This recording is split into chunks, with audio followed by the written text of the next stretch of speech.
정치권의 가장 뜨거운 이슈에 대한 입장을 양당 대변인에게 직접 들어봅니다. 여야 스피커 박경미 더불어민주당 대변인, 이준우 국민의힘 대변인 두 분과 함께합니다. 반갑습니다. 두 분 호흡을 맞춰보신 경험 있으셨을까요? 오늘 처음이실까요? 오늘 처음인데요. 네. 근데 제가 워낙 그 방송을 통해서 이준우 네. 대변인님 많이 그 패널로 활동하시는 거 봐서 네, 언젠가 어떠셨습니까? 한번 합을 맞추고 싶다 이런 생각을 했습니다. 정말이에요. 아니 이준우 대변인께서는 매주 함께하고 싶다 이렇게 아까 의견을 살짝 피력하셨는데 맞습니까? 네, 아까 대기실에서 잠깐 네, 그 얘기를 대기실에서. 했는데요. 네. 저도 이제 국민의힘 대변인이긴 하지만 네. 박경미 의원님이 이제 방송에 나와서 얘기를 들어보면은 상대 정당에 계시지만 네. 상당히 귀담아 들을 수 있는 내용이 많다라고 해서 뭐 능력도 있지만 인품도 좋아서 우리 당에서 상당히 이제 좋은 평가를 받고 있는 분이어서 능력도 있고 저는 인품도 좋고 같이 하면 네. 좋겠다는 생각을 좀 했었습니다. 오늘 화답해 주셔야죠. 덕담으로 시작을 했지만 네, 네. 그래도 또 치열하게 논쟁을 그래도 하겠습니다. 또, 네, 방송에서 만나 뵙고 싶었지만은 또 치열하게 해보겠다. 좋습니다. 자, 새해 벽두부터 정치권의 공방이 뜨겁습니다. 민주당은 강선우 의원을 제명하고 김병기 의원의 징계를 요청하면서 신속한 조치를 취했는데요. 국민의힘은 의원직 사퇴와 특검을 요구하면서 맹공을 퍼붓고 있습니다. 지금 이 공천 헌금 의혹이 확산이 되고 있는데 이에 대한 그 여야의 각각 입장과 앞으로의 그 대응책이 어떨지 한번 들어보도록 할 텐데요. 자, 먼저 국민의힘 측 주장부터 들어볼까요? 네, 일단 강선우 의원 관련된 의혹은 1억입니다. 김병기 의원 관련된 거는 3천만 원이고요.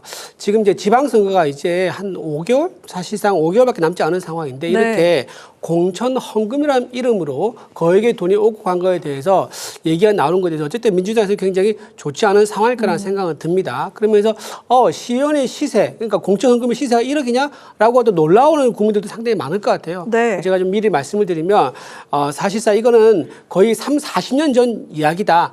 정치권에서 공천 받을 때 헌금을 내고 하는 그런 문화는 사라진 지 굉장히 오래됐습니다. 그래서 굉장히 예외적으로 이런 의혹이 좀 불거져 가지고 저도 조금 많은 국민들이 놀라실 것 같은데 예외적인 말씀 먼저 드리고요. 네. 일단 일단 이제 먼저 말씀을 드리면 김경시 의원이 굉장히 미스터리하긴 합니다. 강선우 의원이 아마 2022년 4월 21일 날 김병기 의원과 대화를 한 게 녹취가 됐지 않습니까? 근데 그보다 하루 전인 4월 20날 미리 이제 김병기 의원과 얘기를 했었던 것 같아요. 그때 1억을 받았다 얘기가 나왔던 것 같고 그 다음 날인 21일 날 김병기 의원이 다시 강선우 의원을 불러가지고 다시 얘기를 하면서 김병기 의원이 굉장히 본인한테 유리한 얘기를 의식적으로 합니다. 그래서 아마 이게 나중에 문제가 되면은 나한테 면책이 될 만한 증거를 남겨둘 필요가 있겠다라고 해서 의도적으로 강선우를 불러서 녹음을 한 것 같아요. 그랬음에도 불구하고 22일 날 공천을 받습니다. 당시 이제 컷오프 기준은요, 다주택자에 대해서는 컷오프가 있었거든요, 기준이. 네. 그럼에도 불구하고 이분은 그때 상당히 집이 많았어요. 주택이 5채, 상가가 5채. 나중에 이제 공천 받을 때는 주택을 몇 개 처분했습니다. 네. 어쨌든 부동산이 공천 신청할 때는 7채나 되는 그 정도로 이제 결격이 살고 있는 분인데 단수 공천을 받았는데 그게 의문스러운 게 뭐냐면은 강선우 의원이 김병기 의원과 녹취를 한 그날이죠.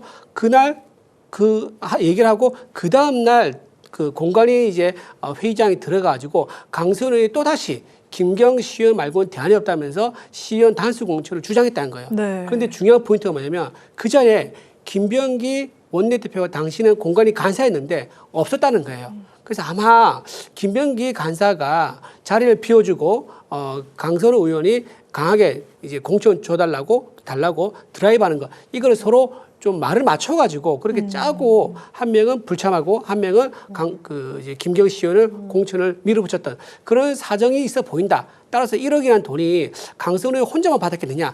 아니면 김병기 의원과 나눠 가졌겠느냐? 아니면 김병기 의원에게 추가로 갔겠느냐라는 의혹까지 불거지고 있는 상황이다 이렇게 말씀드립니다. 네, 덕담이 오고 가긴 했지만 현안에 있어서는 또 날카로워야 되니까요. 또 이야기 한번 들어보도록 하겠습니다.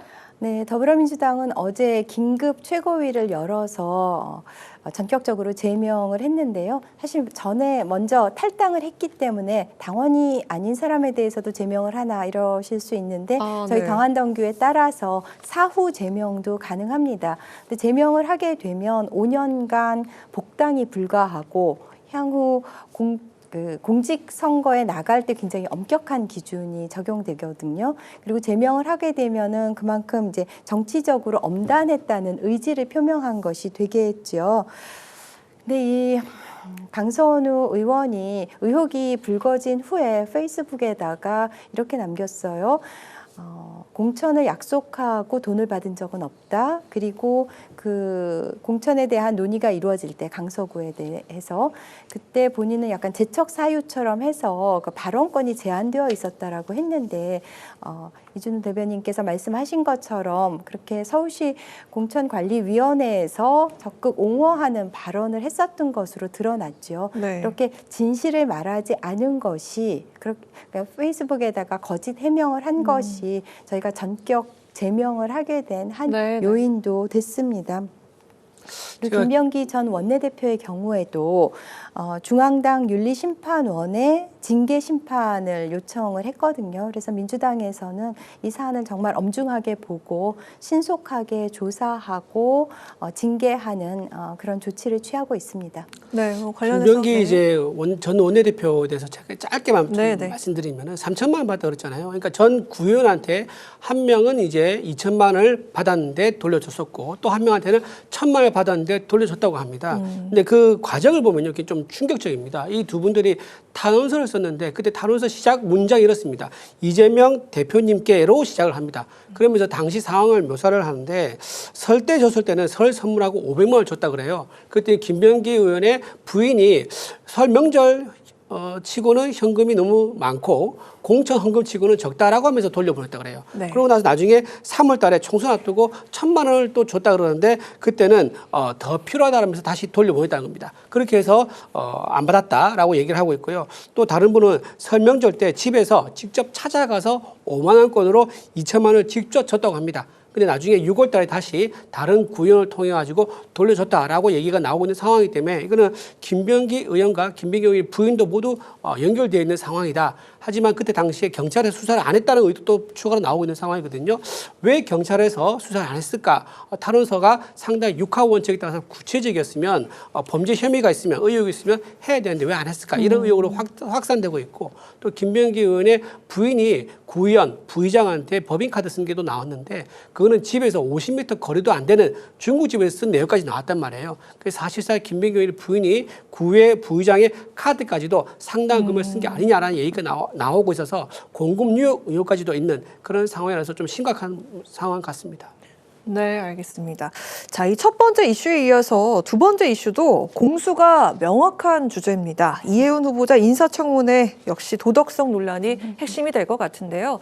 연이은 갑질 폭로에 대해서 청와대는 청문회에서 검증될 것이라면서 지명 철회에는 선을 그었습니다. 하지만 국민의힘 측에서 물론이고 여당 일각에서도 낙마를 지금 언급하는 그런 분위기인데 각각이 어떻게 공격과 또 방어에 나설 계획이신지 이번에도 이준우 대변인께 먼저 여쭙도록 하겠습니다. 일단 청와대에서는 지명 처리는 아직 생각 안 하고 있다고 얘기하는데요. 아마도 처음에 인사검증 아마 한 달 정도는 했을 겁니다. 그때 이해운 후보자는 8군데에서 9군데에 있는 기관에다가 임명 동의서, 그러니까 신원주의하는 그런 서류에 사인을 했거든요. 그때 보면 이제 본인이 예를 들어 부동산 투자라든가 아니면 주민등록부 위반이라든가 보통 이런 걸 검증을 하죠. 그리고 예를 들면 또 전과라든가 이런 것도 조율하는데 갑질 의혹에 대해서는 청와대에서도 그렇게 심각하게 생각 안 했던 것 같아요. 사실 세평조를 하게 되면 갑질 의혹에 대해 얘기는 아마 들어봤을 겁니다. 들어는 봤지만 이 정도는 청와대에서는 뚫고 갈 수 있을 것이다. 왜냐하면은 국민의힘 당협위원장을 이재명 정부에서 내각으로 임명한 거기 때문에 거기에 대한 논란이 집중될 거다. 그러니까 어떻게 국민의힘 의원이 국민의 당협위원장이 진보 정권에 가서 장관할 수 있느냐. 이 정책적 문제라든가 정치적 문제에 집중될 거다라고 하면서 갑질 문제에 대해서는 가볍게 생각한 것 같아요. 그런데 갑질 관련 당했던 피해 보좌진들이 그 당시에 들었던 내용들을 녹음을 한다거나 또는 그때 당했던 것을 경험은 언론에 인터뷰를 한다거나 제보를 한다고 하는 경우가 많이 나오고 있는 상황이라서 이게 지금 맥락상 강선우 의원이 여가부 장관 후보 때 갑질로 결국 낙마했습니다. 김병기 의원도 지금 갑질 논란이 나오고 있으면서 지금 원내대표 불렀지 않습니까? 그런 상황에서 또 갑질 논란이 나오니까 정책적인 문제, 정치적인 어떤 이념 문제 이런 것보다는 갑질 때문에 국무위원 자격이 없다는 그런 이제 위기가 더 생겨서 이해운 의원의 이제 인사청문회 통과가 좀 어렵지 않겠느냐 그런 지적이 나오고 있는 것 같습니다. 네, 근데 여당 일각에서도 좀 분위기가 낙마할 수 있는 거 아닌가 이렇게 좀 점치고 있거든요. 어떻습니까? 네, 어제 그런 의견을 SNS에 올린 의원이 이제 나타나기 시작했는데요. 일단 이해훈 후보자를 지명한 것은 전문성에 기반하고 통합과 실용에 방점을 찍은 탕평 인사로 시작을 했죠. 그런데 이제 보좌진에 대한 어떤 갑질이나 폭언, 녹취록과 이제 증언이 나오면서 많은 국민들께서 좀 놀라셨던 것 같고요. 이해훈 후보자가 그러니까 상처받은 분들께 진심으로 사과드린다라는 그런 성찰의 자세를 보이고 있기는 하는데 청문회에서 또 얼만큼 또 진정성 있는 사과를 할지 또 그러한 흠결을 상쇄할 수 있는 미래 비전과 정책을 내놓을지는 이제 지켜봐야 될 것 같습니다. 네. 오늘 강훈식 비서실장이 인터뷰를 통해서 이재명 대통령도 이번 지명이 도전이라는 것을 잘 알고 있다. 사실 이거는 서로 다른 색이 조화를 이루는 무지갯빛을 향한 담대한 도전이라고 봐야 될 것 같습니다. 그리고 이제 이런 말씀도 하셨었죠. 더불어민주당, 즉 파란색이 정권을 잡았다고 해서 파란색 사람들로만 채울 것이 아니라 여러 색깔 또 뭐 보수 진영에서 경제 전문가를 영입하기도 하는 그런 시도를 통해서 이제 진영을 떠나 원팀을 만들겠다는 그런 의도로 시작이 된 것인데요. 어떤 청문회까지 잘 지켜보면서 좀 판단을 해야 될 것 같습니다. 네, 알겠습니다. 지금 국민의힘을 보면은 대여 총공세에 나선 것 같아 보이는데 사실 그 내부를 들여다보면은 또 이 분위기가 간단치 않아 보이거든요. 오세훈 시장이요, 뭐 참을 만큼 참았다. 그리고 당이 완전히 계엄으로부터 절연을 해야 될 때가 왔다 이렇게 이야기를 하면서 이 장동혁 대표를 좀 직격한 게 아닌가 이런 생각이 들고 당내 목소리가 높아지고 있는 게 뭐 계엄 문제도 그렇지만 한동훈 전 대표와의 통합 얘기도 쏙쏙 나오고 있고요. 외연 확장을 좀 요구하는 목소리들이 있는데 장동혁 대표가 고민하고 있는 그 지점, 뭐 변화와 쇄신 그 방향이 좀 그 내부 목소리와는 다른 지점일지 아니면 어떤 방향일지 궁금하거든요. 먼저 들어볼까요? 장동혁 대표는 이제 전당대회 나올 네. 때부터 싸우지 않는 자 배치를 떼라라고 얘기를 했을 만큼 굉장히 선명성과 투쟁성을 강조를 했었습니다. 왜냐하면 민주당이 의석수를 다 가지고 있는 다는 아니죠. 민주당 의석수를 네. 이제 역대 최고거예요. 아마 야당 쪽에서는 굉장히 많이 가지고 있는 170석 넘게 가지고 있는 상황인데다가 민주당이 정권까지 잡고 있으니까 예산과 인사 그다음 의회 권력까지 모두 다 장악한 상황 아니겠습니까? 그리고 사법부에 대해서도 사실 우리 법 연구회든가 국제법 연구회 통해서 사법부도 좌경향됐다라는 얘기까지 나오고 있는 상황이기 때문에 우리가 싸우는 거 우파로서 역할을 하고 제대로 목소리를 내는 거 네. 우파를 지지하는 국민들에게 실망감을 주지 않고 그분들의 생각과 목소리를 대신 내주는 역할에 충실해야 된다. 네. 그런 의미로 얘기를 한 거죠. 그런데 이제 오세훈 시장 입장은 좀 다른 것 같아요. 오세훈 후보 입장에서는 오세훈 시장 입장에서는요. 네, 네. 본인이 가지고 있는 장점이 중도성이 좀 있다. 그러니까 외연 확장을 넓힐 수 있는 가장 좋은 카드는 본인 나밖에 없다라는 그런 생각을 하시는 것 같아요. 그러다 보니까는 참을 만큼 참았다라는 이제 워딩을 통해 가지고 외연 확장을 꼭 해야 된다. 네. 그래야지 이번에 지방선거에서 네. 서울시장 선거를 사수할 수 있고 거기에 최적임자가 바로 나다라고 하고 있는 상황인 거고요. 네. 거기에 맞서는 사람이 나경원 의원이죠. 나경원은 이번에 지방선거 총괄선대 본부장인가 그 역할을 아마 했었을 건데 경선에서의 비율을 당과 이제 여론의 7대3 비율로 해가지고 당성이라든가 또는 선명성 투쟁성이 좀 더 검증된 사람을 먼저 내세워서 선명한 사람을 서울시장 후보로 내세워야 한다라고 얘기하고 있는 네, 거예요. 네. 근데 그것도 사실 근거가 있어요. 왜냐하면은 우리 우파 정당에서 100만 당원이 된 적이 없거든요. 근데 장동혁 대표가 지금 지도부에 오고 나서 3개월 정도 돼가지고 네. 90만이 넘었고요. 지금 100만 넘었습니다. 이 정도로 우파 정당의 당원 수가 늘고 있고 또 여론조사 업체마다 조금씩 차이가 있지만 어떤 여론조사에서는 오차 범위 내에서 민주당과 접전을 보이고 있는 정당 지지율이 네, 네. 그런 상도 나오고 있는 상황이기 때문에 장동혁 대표 입장에서는 좀 더 선명성의 자신감을 가지고 있는 상황인 것으로 보이고요. 장동혁 대표가 얘기했듯이 나만의 일정과 스케줄로 해가지고 선거를 준비하고 있다고 했으니까 외연 확장에 대한 일정도 포함되어 있을 것이다. 그렇게 설명드렸습니다. 네, 뭐 주제상 먼저 이준호 대변인께 네. 질문 먼저 드렸던 점 얘기해 주시고요. 이 지금 국민의힘 측의 분위기 민주당이 볼 때는 어떻습니까? 시각이 어떻습니까?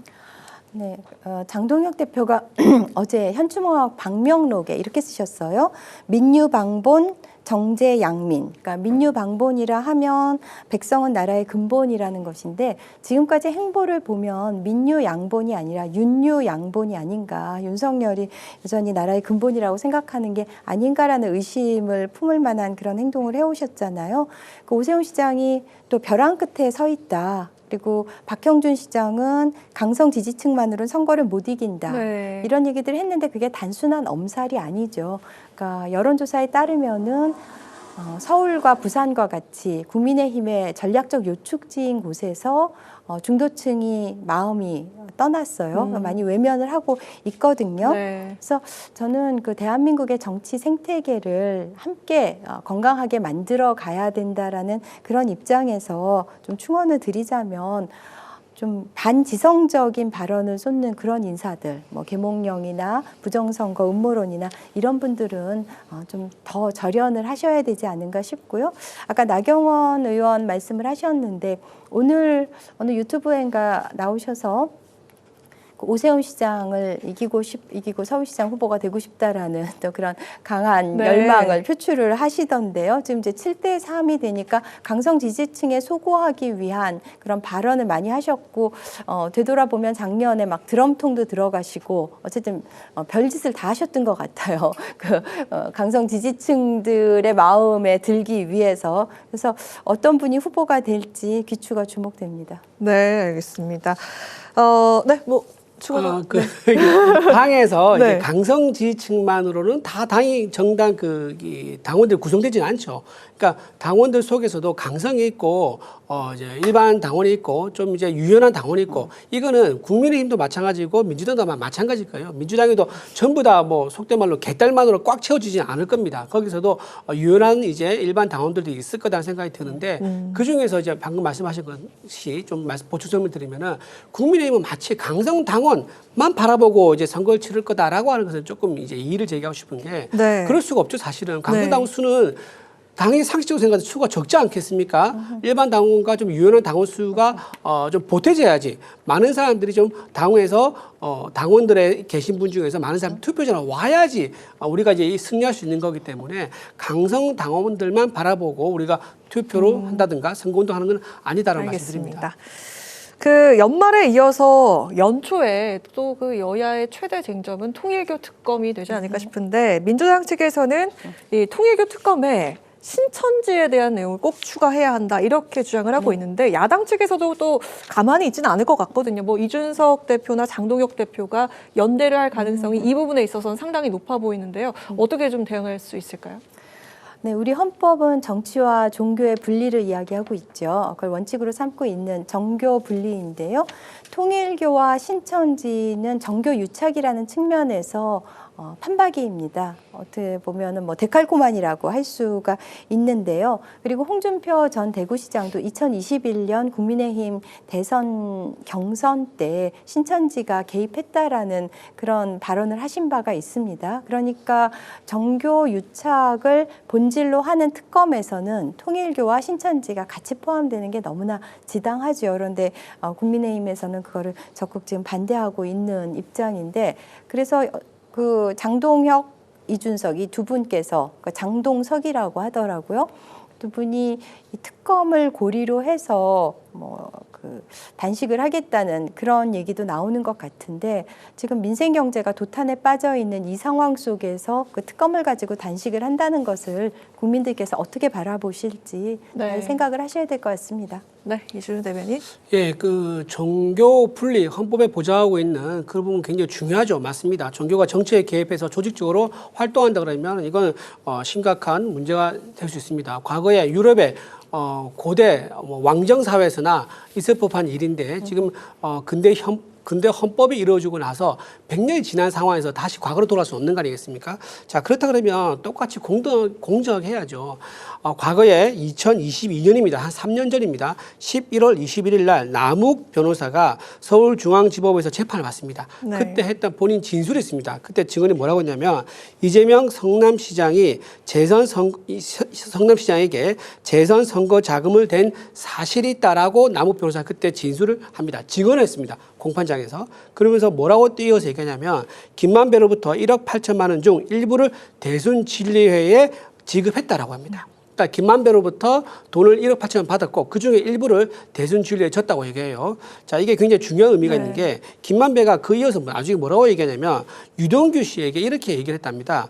대순진리회 신도 3만 명 조직력이 좋아라고 얘기했다는 거예요. 그러니까 이 말만 들어오면 대순진리회 3만 명을 조직해서 이재명 다시 성남시장에 재선을 돕자. 그리고 거기에 대한 대가로 1억 8천만 원 중 일부를 대순진리회에 주자라는 얘기가 남욱 변호사와 김만배와 유동규에게 이 일치된 의견으로 재판에 증언으로 나왔던 얘기예요.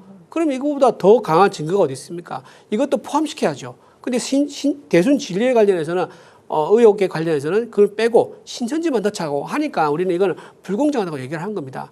근데 지금 이재명 대통령이 본인이 대통령이라는 그런 권한을 이용해서 본인 관련된 거를 이제 막는다. 그러면 이제 집권 남용이고 권한을 사사로 이용한 거죠. 그렇기 때문에 우리는 하려 그러면 대순진리회도 같이 넣어서 하는 게 맞다라는 입장입니다. 네, 알겠습니다. 자, 올해는 그리고 지방선거가 있는 해죠. 여야는 일제히 민생과 국민을 강조하는 신년 메시지를 내놓으면서 지방선거의 승리를 각각 다짐을 했습니다. 특검 재판부터 제3당과 지역 통합까지 변수가 많은 선거가 될 것 같은데요. 과연 각 당은 어떤 깃발을 들고 각각 선거에 임할 계획이신지 지금 연초긴 하지만 좀 아직 시간이 있긴 하지만 각각 어떤 기치를 내걸고 임하실 계획인지 먼저 들어보도록 하겠습니다. 네, 이재명 정부의 국정 동력 확보를 위해서는 지방선거 승리가 필수적이고 정말 절실합니다. 그래서 이 지방선거 승리라는 것은 이재명 정부 성공의 고속도로다. 저희는 이렇게 규정을 하고 있고요. 그래서 공천 시계를 가능하면 빨리 돌려서 조기에 후보를 확정해서 네. 가장 긴 시간 동안 후보로서 뛸 수 있도록 하려고 하고요. 저희가 5가지 원칙을 두었는데요. 우선 열린 공천을 통해서 공천혁명을 하겠다. 또 부적격 후보자 제로, 그래서 후보자를 엄격하게 검증하겠다라는 것. 그리고 억울한 컷오프 없애겠다. 그리고 낙하산 공천 제로. 그러니까 기초의원, 광역의원, 기초단체장, 광역단체장 모두 다 경선을 원칙으로 하고요.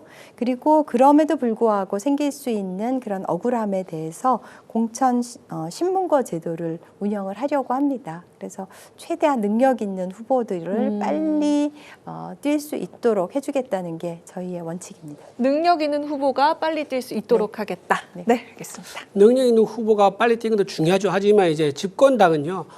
본인들이 얼마나 국정을 잘 운영하고 있는가 여기에 대한 성적표도 아마 평가를 받는 그런 입장이 될 겁니다. 그렇다면 현재 우리나라 민생과 경제가 어떻느냐. 환율과 물가, 집값 이 3대가 다 폭등하고 있습니다. 더군다나 이제 계란 한 판 같은 경우는 7,000원이고요. 지금 서울의 기름가 같은 경우는 1,800원이 넘습니다. 이런 이제 국민들이 직접적으로 피부에 느끼는 생활고라든가 경제 민심, 경제 민생 이런 것들에 대한 불만이 아마 있을 수밖에 없는 상황이다. 그런 상황에서 또 이재명 대통령이 신년사에서 성장이라는 단어를 가장 많이 이용했더라고요. 네. 성장이라는 단어를 가장 많이 언급했지만 실제로 행동은 또 반대가 아니냐 생각이 듭니다. 왜냐하면 노란봉투법을 추진했다든가 더 센 상법 그리고 법인세 인상 등을 통해 가지고 기업이 성장하기 어려운 상황을 만들고 있지 않습니까? 그러니까 성장을 얘기하면서 실제 정책은 성장에 역행하는 이런 환경을 만들고 있기 때문에 이제 5개월 뒤에 선거긴 하지만 민생과 경제가 안정되지 않는다면은 국민들로부터 좋은 점수를 얻기 힘들 것이다. 그래서 우리는 선명하게 경제와 민생을 살리고 또 보수 우파 시장주의를 신봉하고 정책적으로 입안할 수 있는 그런 이제 국민의 힘을 실어주는 그런 선택을 우리가 속으로 할 것이다 말씀드립니다. 네, 좋습니다. 지난 한 해 동안은 참 혼란스럽고 불안정한 일들이 참 많았던 것 같은데 올 한해는 정말 모두가 웃을 수 있는 안정적인 한 해가 됐으면 좋겠다라는 그런 생각이 듭니다. 자, 여야 스피커 지금까지 박경미 더불어민주당 대변인, 이준우 국민의힘 대변인 두 분과 함께했습니다. 고맙습니다.